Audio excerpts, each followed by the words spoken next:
Assalamualaikum warahmatullahi wabarakatuh. Sebelumnya, perkenalkan nama saya Syukron Habibie Lubis dengan NPM 210820209.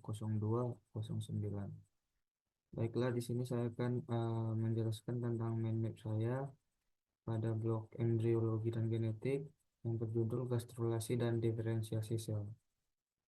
Jadi, yang pertama yaitu kita mulai dengan gastrulasi terlebih dahulu.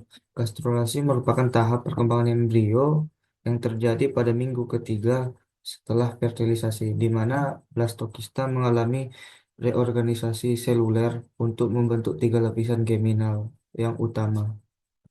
Seperti yang terlihat pada mind map, yang pertama ada ectoderm, yaitu berperan dalam pembentukan sistem saraf, pusat dan perifer. Epidermis, retina, serta kelenjar-kelenjar eksokrin seperti kelenjar keringat dan kelenjar sebasea. Kemudian uh, mesoderm, pada mesoderm ini berperan dalam pembentukan sistem muskuloskeletal yaitu kardiovaskular, uh, urogenital, serta jaringan ikat. Mesoderm juga membentuk notokorda yang menginduksi perkembangan tabung saraf.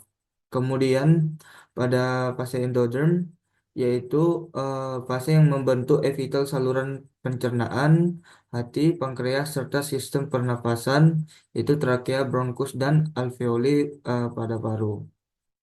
Untuk proses gastrulasi itu sendiri, itu dimulai dengan pembentukan garis primitif atau primitive streak yang menjadi titik awal migrasi sel epiblast.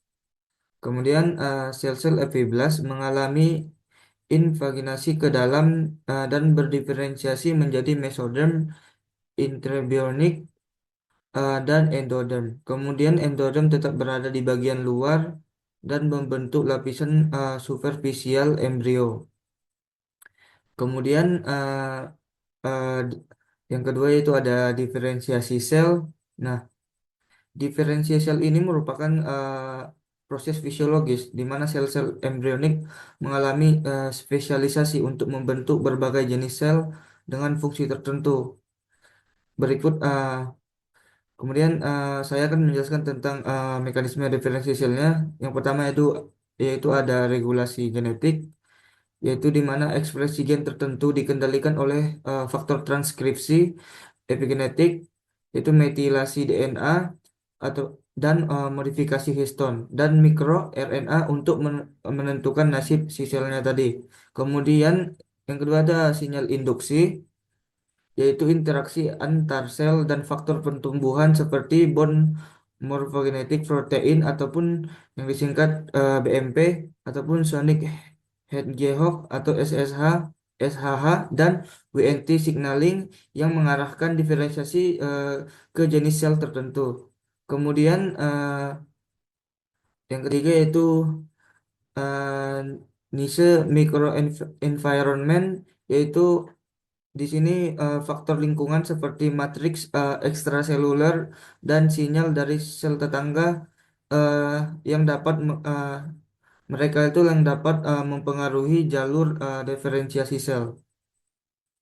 Untuk contoh-contoh klinisnya sendiri, eh, ada kegagalan diferensiasi sel hematopoietik yang dapat menyebabkan leukemia karena sel progenitor hematopoietik gagal berdiferensi dengan baik.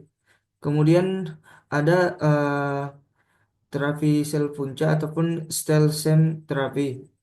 Itu biasanya dimanfaatkan dalam rekayasa eh, jaringan untuk memperbaiki organ-organ yang rusak, misalnya dalam penyakit jantung iskemik ataupun degenerasi makula. Kemudian ada kelainan diferensiasi mesoderm yang dapat menyebabkan displasia skeletal seperti akondroplasia yang mengganggu pertumbuhan tulang panjang.